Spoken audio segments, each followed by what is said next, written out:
स्वागत है। आज हम एक बहुत ही क्या कहते हैं अनोखे विषय पर बात करने वाले हैं। सोचिए जरा, क्या हम लाखों साल पहले विलुप्त हो चुकी एक विशाल शार्क मेगालोडन का स्वाद चख सकते हैं? सुनने में तो ये बिल्कुल साइंस फिक्शन जैसा लगता है ना। हाँ, लेकिन अब ये सिर्फ कल्पना नहीं है, ये फूड बायोटेक्नोलॉजी की दुनिया में एक हकीकत बनने जा रहा है। बिल्कुल, और ये सिर्फ स्वाद की बात नहीं है, इसमें विज्ञान, भोजन और इतिहास सब एक साथ आ रहे हैं। तो चलिए इस कमाल के आइडिया की थोड़ी गहराई में उतरते हैं। जरूर, देखते हैं कि वैज्ञानिक ये प्राचीन स्वाद कैसे बना रहे हैं, इसमें नियम कानून क्या है और ये हमारी प्लेट तक कैसे पहुंच सकता है। अच्छा, तो सबसे पहले ये समझना जरूरी है कि वैज्ञानिक असल में मेगालोडन को वापस नहीं ला रहे हैं। मतलब डायनासोर पार्क जैसा कुछ नहीं। नहीं, बिल्कुल नहीं। असल जानवर नहीं, लक्ष्य है सिर्फ एक मेगालोडन एसेंस बनाना, मतलब उसका सार, उसका स्वाद। अच्छा, सिर्फ स्वाद। तो ये होता कैसे है, प्रक्रिया क्या है इसकी? देखिए, इसकी शुरुआत होती है मेगालोडॉन के बारे में जानने से।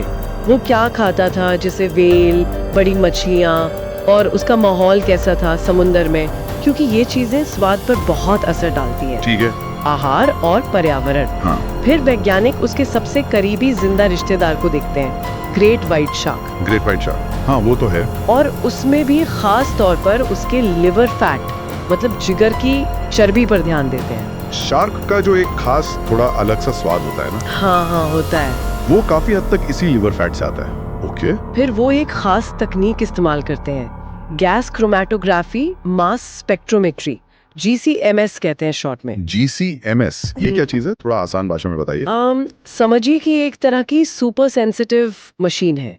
ये स्वाद बनाने वाले अलग अलग केमिकल मॉलिक्यूल्स को पहचान लेती है, जैसे स्वाद का एक केमिकल फिंगरप्रिंट निकाल लेना। अच्छा, केमिकल फिंगरप्रिंट, दिलचस्प है। हाँ। फिर आता है आर्टिफिशियल इंटेलिजेंस, मतलब AI का रोल।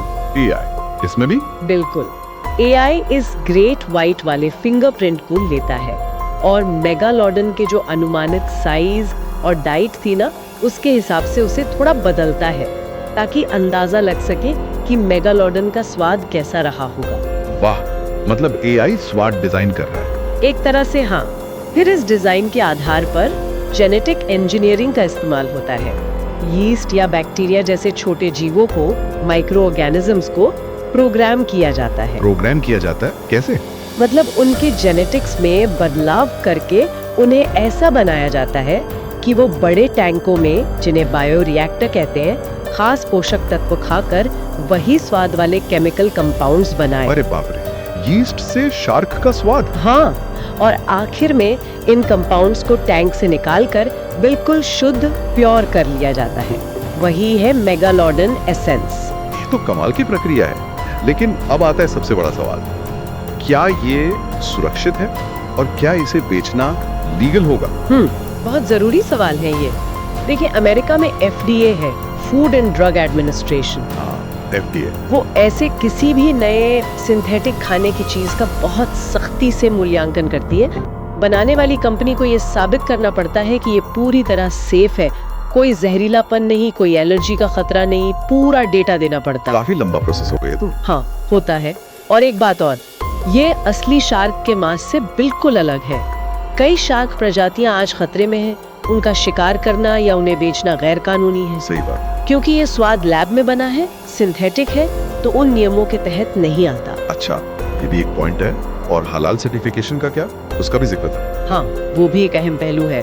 अगर इसे मुस्लिम देशों में या मुस्लिम ग्राहकों को बेचना है तो हलाल सर्टिफाइड होना जरूरी हो सकता है। इसका मतलब है कि प्रोडक्शन में इस्तेमाल होने वाली हर चीज, वो माइक्रो ऑर्गेनिज्म, उनका खाना, पूरी प्रक्रिया सब हलाल मानकों के हिसाब से होनी चाहिए और किसी भी गैर हलाल चीज से उसका संपर्क नहीं होना चाहिए। इसके लिए बाकायदा सर्टिफिकेशन लेना होगा। समझ गया।